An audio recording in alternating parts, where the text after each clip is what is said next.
আসসালামু আলাইকুম ওয়া রাহমাতুল্লাহ। 15 শ্রেণীর মানুষকে আল্লাহ তাআলা নীরবে সাহায্য করেন। আর কে না চায় আল্লাহর সাহায্য পেতে? দেখুন, আল্লাহর সাহায্য লাভের নির্ধারিত পথ আছে। আল্লাহর সাহায্য পেতে হলে সে রাস্তায় অর্থাৎ আল্লাহর দেখানো পথেই চলতে হবে এবং অনুসরণ করতে হবে। কোন ব্যক্তি আল্লাহর সাহায্য পেতে চাইলে তাকে ঈমান, ধৈর্য ও আল্লাহর সাহায্যের উপর নির্ভর করতে হবে। ফলে সে পৃথিবীর সবকিছু ত্যাগ করবে এবং সর্বোচ্চ আত্মত্যাগ স্বীকার করে নিবে। কেননা আল্লাহর সাহায্য তার ভাগ্যেই জোটে। তা লাভ করার জন্য যে ব্যক্তি জীবনের সবকিছু বিসর্জন দিতে প্রস্তুত থাকে। আর আল্লাহর সাহায্য যারা পায় বা পাবে, এরকম 15 শ্রেণীর মানুষ সম্পর্কে আজকের ভিডিওতে আলোচনা করব ইনশাআল্লাহ। মনোযোগ দিয়ে শুনবেন। নম্বর 1, প্রকৃত মুমিনকে আল্লাহ নীরবে সাহায্য করেন। তাদের সাহায্য আল্লাহর পক্ষ থেকেই আসে। সাহায্য লাভ করা মুমিনের অধিকার। আল্লাহ তাআলা বলেন, মুমিনদের সাহায্য করা আমার দায়িত্ব।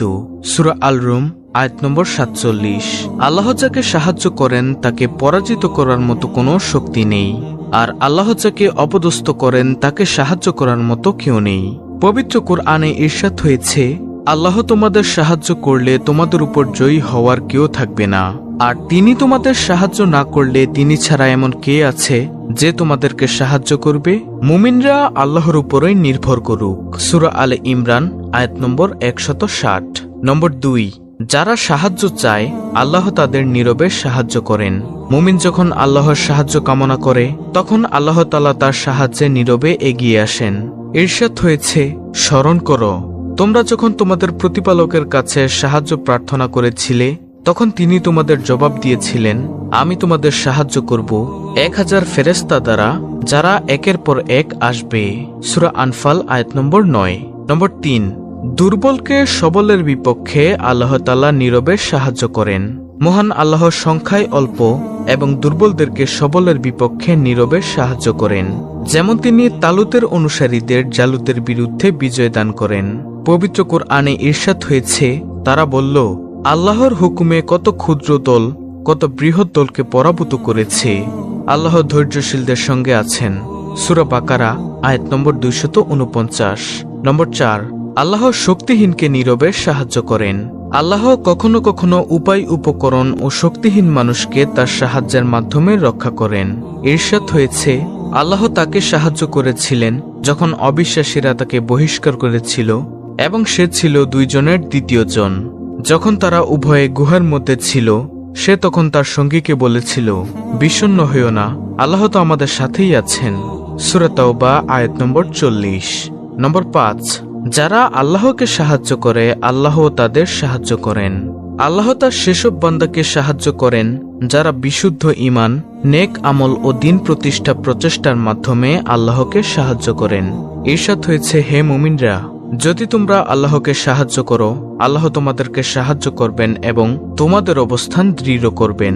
সূরা মুহাম্মদ আয়াত নম্বর 7। নম্বর 6, আল্লাহ মুমিনদেরকে মুমিনের মাধ্যমে নীরবে সাহায্য করেন। ইরশাদ হয়েছে, যদি তারা তোমাকে প্রতারিত করতে চায় তবে তোমার জন্য আল্লাহই যথেষ্ট।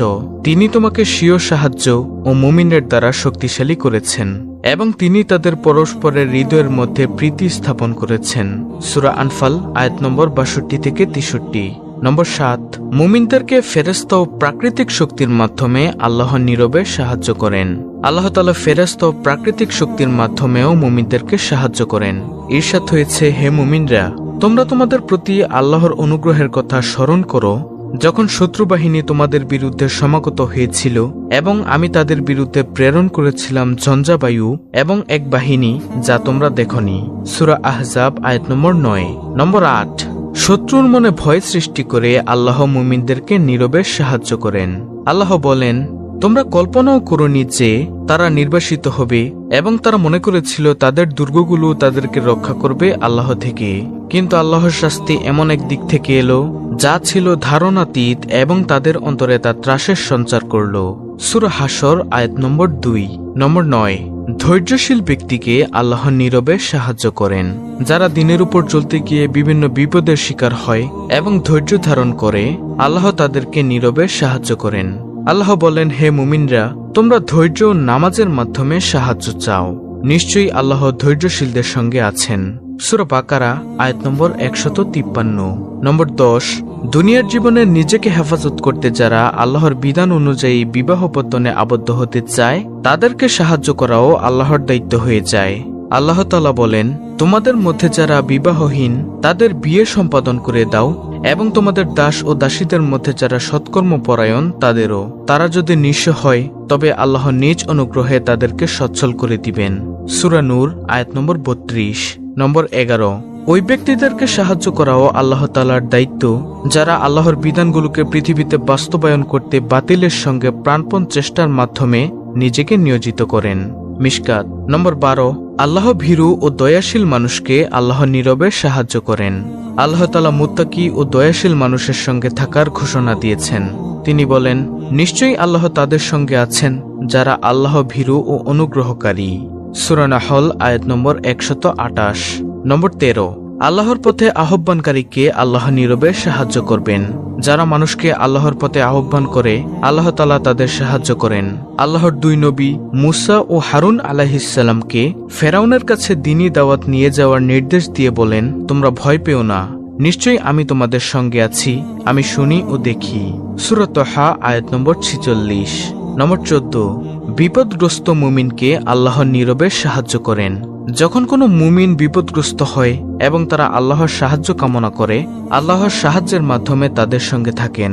পবিত্র কোরআনে আল্লাহ তাআলা বলেন, যখন দুই দল পরস্পরকে দেখল মুসার অনুসারীরা বলল, নিশ্চয়ই আমরা ধরা পড়ে যাব। মুসা বলল, কখনোই না, নিশ্চয়ই আমার প্রভু আমার সঙ্গে আছেন, তিনি আমাকে পথ দেখাবেন। সূরা আশ-শুরা আয়াত নম্বর 62। সর্বশেষ নম্বর 15, অন্যের সাহায্যকারীকে আল্লাহর নীরবে সাহায্য করেন। নিজের জীবনে আল্লাহ তাআলার সাহায্য পাওয়ার একটি সহজ উপায় হলো অন্যকে সাহায্য করা।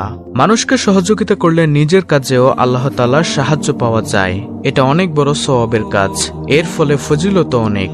বিভিন্ন হাদিসে রাসূল সাল্লাল্লাহু আলাইহি ওয়াসাল্লাম মানুষকে সাহায্য করতে উদ্বুদ্ধ করেছেন। হাদিসে এসেছে, বান্দা যখন তার ভাইয়ের সাহায্যে নিয়োজিত থাকে আল্লাহ তার সাহায্যে থাকেন। সহিহ মুসলিম শরীফের হাদিস, হাদিস নম্বর 2699। জীবনের প্রতিটি ক্ষেত্রে বান্দা আল্লাহ তাআলার সাহায্যের মুখাপেক্ষী। তিনি সাহায্য না করলে মানুষের পক্ষে কোনো কাজই করা সম্ভব নয়। এজন্য সর্বদা তারই কাছে সাহায্য কামনা করা বান্দার কর্তব্য। অত্যন্ত গুরুত্বপূর্ণ একটি ভিডিওটি ভালো লাগলে অবশ্যই চ্যানেলটিকে সাবস্ক্রাইব করে পাশে থাকা বেল আইকনটি অল বাজিয়ে দিবেন। ভিডিওটিতে একটি লাইক দিবেন এবং কমেন্টে আমিন লিখবেন, এবং অন্য মুসলিম ভাই বোনদের কাছে ভিডিওটি শেয়ার করে দিবেন যেন তারা এর থেকে শিক্ষা গ্রহণ করতে পারেন। আল্লাহ তাআলা আমাদের সবাইকে সকল কাজে সাহায্য করুন। আমিন।